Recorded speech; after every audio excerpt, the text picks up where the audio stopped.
My husband likes other women's posts on social media. When I confronted him, he said it's just virtual, not cheating, and that I'm overreacting. Hello, my name is Emily, and I've been married to my husband, Jake, for 6 years. We met in college, fell madly in love, and built a life together that I once thought was unshakable. He's always been charming, funny, and easygoing, the kind of guy who makes friends wherever he goes. I used to love that about him. But now, that same quality is making me question everything. It all started a few months ago when I was scrolling through Instagram. I wasn't looking for anything specific, just killing time. That's when I noticed Jake's name under a photo of a woman I didn't recognize. I clicked on her profile out of curiosity. Her name was Vanessa, and she was stunning. Tall, blonde, with a perfect smile and a body that looked like it belonged in a magazine. I wouldn't have thought twice about it if it had just been one post. But then I saw another. And another. Each one had his little heart underneath. At first, I brushed it off. Everyone likes photos on social media. It doesn't mean anything, right? But then I started paying attention. It wasn't just Vanessa. It was multiple women, fitness influencers, old classmates, even mutual acquaintances from our social circles. And it wasn't just harmless likes. There were comments too. Fire, fire, fire, under a bikini photo. Damn, killing it, on a gym selfie. Even a looking good as always winking face on a woman's casual selfie. My stomach twisted. This wasn't just casual engagement. This was flirting publicly, shamelessly. I tried to rationalize it. Maybe I was overthinking things. Maybe it was just his way of being friendly. But deep down, something felt wrong. It felt disrespectful. Every time I opened Instagram, I felt a pang of dread, wondering what I might see next. Then, one night, I decided to test something. I posted a photo of us together, a nice one from our anniversary dinner. I waited to see if he would like or comment on it. Hours passed. Nothing. Meanwhile, I saw his name pop up under another woman's post, a girl named Natalie, who worked at his office. A selfie with a coy smile. His comment? That Friday glow smirking face. That was the moment I knew I couldn't ignore this anymore. I started looking deeper, scrolling through his activity. I saw familiar names pop up over and over again. Vanessa, Natalie, a woman named Alyssa who I knew he used to talk to before we got married. He was consistent. Liking their stories, their posts, dropping emojis here and there. It felt like a pattern. Like he wanted these women to see his name, to know he was paying attention. I started feeling paranoid. I didn't want to be the kind of wife who snooped, who made a big deal out of nothing. But wasn't this something? If I had been doing this, commenting on attractive men's posts, leaving flirty emojis, would he be okay with it? One night, I was lying next to him in bed while he scrolled through his phone. I turned on my side and watched, pretending to be half asleep. I saw the quick double taps. The flicking between profiles. The smirk on his face. I clenched my fists under the blanket. I wanted to say something. I wanted to ask him right then and there why he felt the need to do this, why he needed the attention of other women when he had me. But I knew if I spoke in that moment, I wouldn't be calm. I needed to think. I needed to figure out how to bring this up without sounding insecure or irrational. Over the next few days, my mind spiraled. I started remembering little things, how he always kept his phone face down, how he got defensive when I playfully asked who he was texting, how he once told me he thought emotional cheating was kind of a gray area. Was this emotional cheating? Or was I just driving myself crazy over nothing? I started questioning everything. If he was so comfortable doing this in the open, what was he doing privately? Was he messaging these women? Was there something more going on? One night, I confided in my best friend, Sarah. I showed her some of the posts and his comments. She frowned, scrolling through my phone. "Emily, this isn't okay," she said finally. "I don't know what he thinks this is, but if it were me, I'd be pissed." Her words settled heavily in my chest. I had been hoping she'd say I was overthinking, that I had nothing to worry about. But she didn't. And now I knew I had to say something. I couldn't ignore it anymore. I had to confront him. And I had no idea how he was going to react. I waited for the right moment to bring it up. I didn't want to sound accusatory or insecure, even though that's exactly how I felt. I rehearsed the conversation in my head over and over again, trying to find the perfect words. But no matter how I framed it, the reality remained. I was hurt. I was angry. And I needed answers. The opportunity came one evening after dinner. Jake was sitting on the couch, scrolling through his phone, just like he always did. I sat beside him, pretending to watch TV, but my heart was pounding. This was it. I took a deep breath. Hey, can I ask you something? He barely looked up. Yeah, what's up? I hesitated for a second. Then, before I could talk myself out of it, I went for it. Why do you like so many women's pictures on Instagram? That got his attention. He looked up from his phone, raising an eyebrow. What?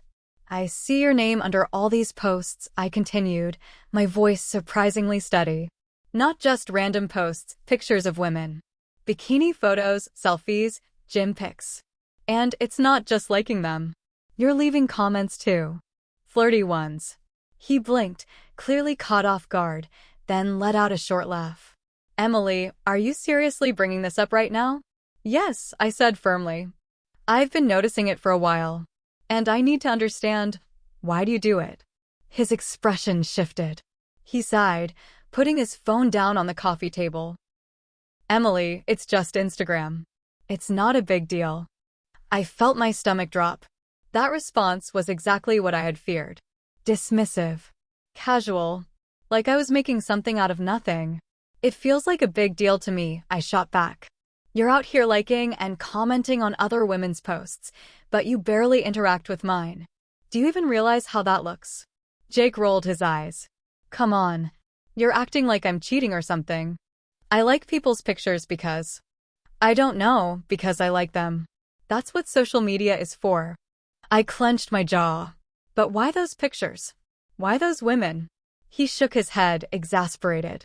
Emily, you're reading way too much into this. It's just virtual. It's not like I'm meeting up with them or sliding into their DMs. I stared at him, waiting for him to realize how ridiculous that sounded. So what? Because it's virtual, it doesn't count? Because you're not physically cheating, it's fine? Yes, he said bluntly. It's not cheating. Not even close. His words hit me like a slap. I felt my breath hitch, but I refused to let him see how much it hurt. So, let me get this straight, I said slowly.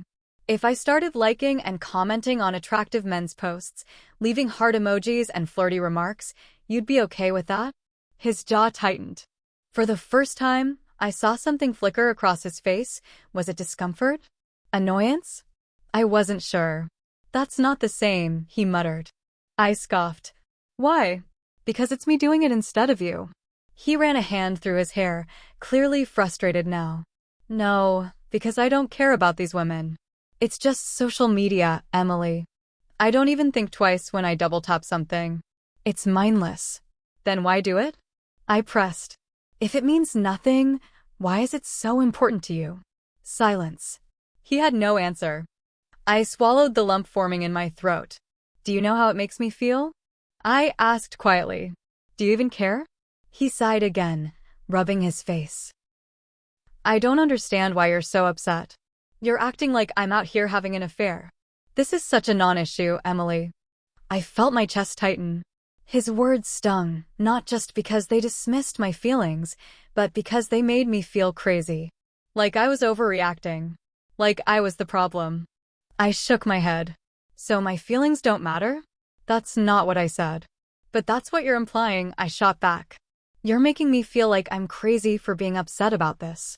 But any woman in my position would feel the same way. Jake groaned and leaned back on the couch, looking up at the ceiling. I don't know what you want me to say, Emily.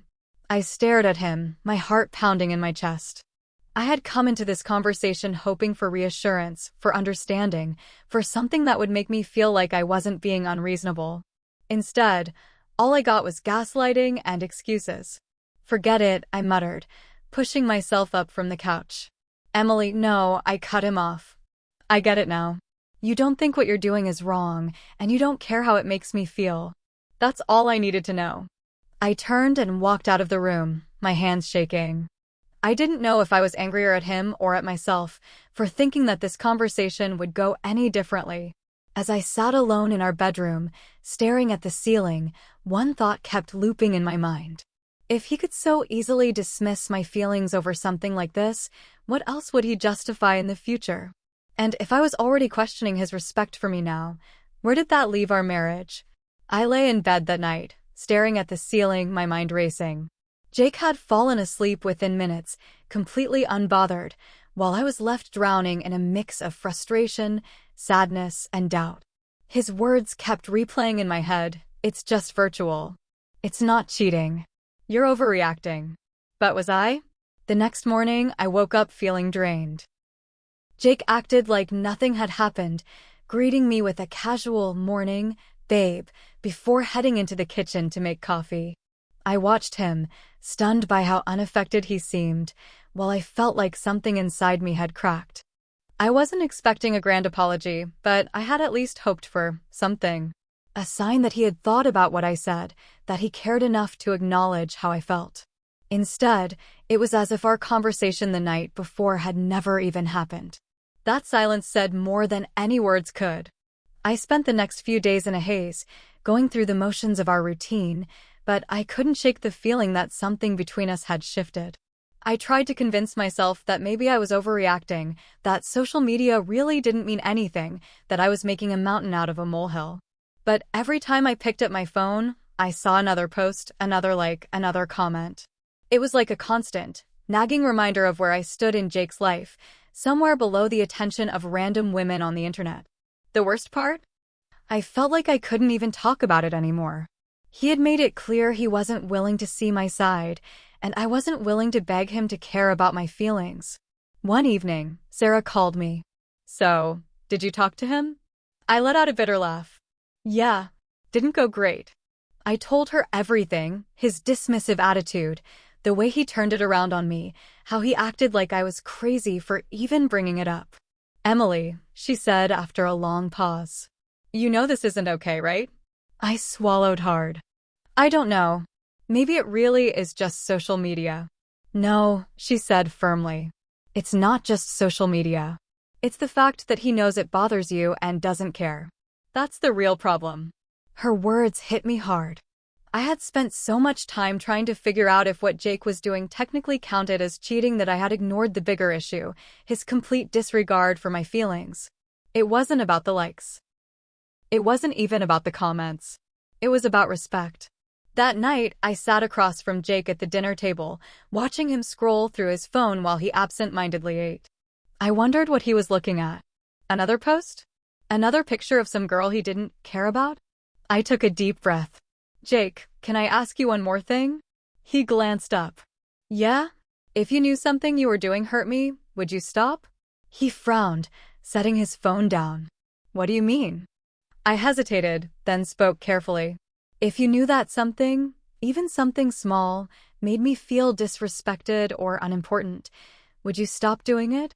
Even if you didn't personally think it was a big deal?" He stared at me, as if trying to figure out where I was going with this. "I mean, yeah, I guess." I nodded. "Then why won't you stop this?" He sighed, rubbing the back of his neck. "Emily, we already talked about this." "I know," I said softly. "And I realized something. The real issue isn't even the likes or the comments. It's that I told you it hurts me, and you don't care enough to stop." His face hardened. "That's not fair." "But it's true," I said. "I wouldn't do something that made you feel disrespected. I wouldn't brush you off if you told me something upset you. But that's exactly what you're doing to me." He didn't respond right away. Instead, he picked up his phone and started scrolling again, like he was trying to avoid the conversation altogether. And that silence, that complete lack of effort, told me everything I needed to know. I wasn't overreacting. I wasn't crazy. And I wasn't sure if I could stay in a marriage where my feelings were this easily dismissed. I didn't say anything else that night. I just sat there, watching him, realizing for the first time that love wasn't enough if respect wasn't there too. And deep down, I knew this wasn't the end of the conversation. It was just the beginning of something much bigger.